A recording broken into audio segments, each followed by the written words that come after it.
Festeggiato ieri sera presso la casa natale di Luigi Pirandello il compleanno 100 anni dell'attore agrigentino Nino Bellomo. L'evento ha avuto una grande partecipazione di pubblico, ma in particolare di tanti amici che con lui hanno condiviso momenti artistici della sua vita professionale. La manifestazione è stata voluta dal figlio Francesco, produttore teatrale, è stata denominata Un secolo d'arte e ha visto la conduzione del bravo presentatore siciliano Salvador Rosa, ospite d'eccezione l'amico attore Michele Placido e tra gli altri anche Gaetano Aronica.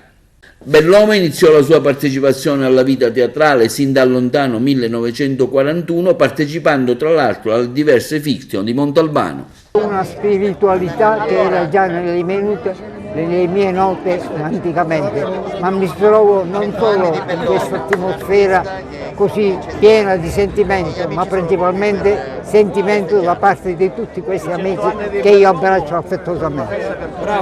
Sindaco, la città si stringe attorno a Nino Bellomo per festeggiare il suo secolo di vita. Sì, un secolo di vita, un secolo di arte.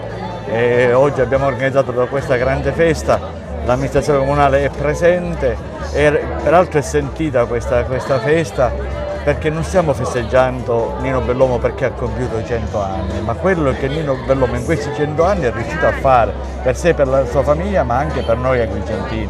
Grazie a Nino e tantissimi auguri. Francesco, è stata una grande emozione, 100 anni di Nino, ma una festa per la città.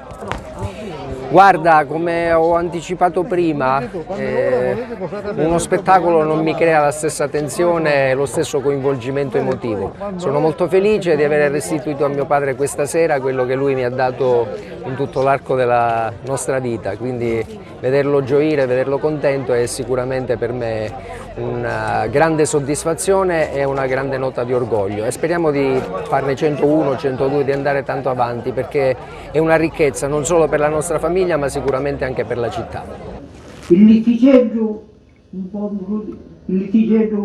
un valore d'amaro, lastime, fame, siti, crepacore, ma che me ne importa se posso cantare?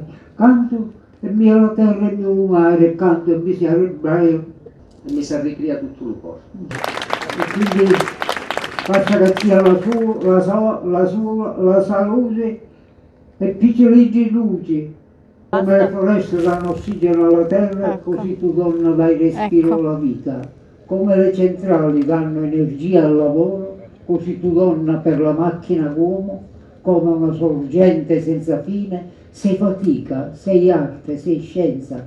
Tu donna nuci lo spirito del mondo, tu donna sei dispensatrice e quindi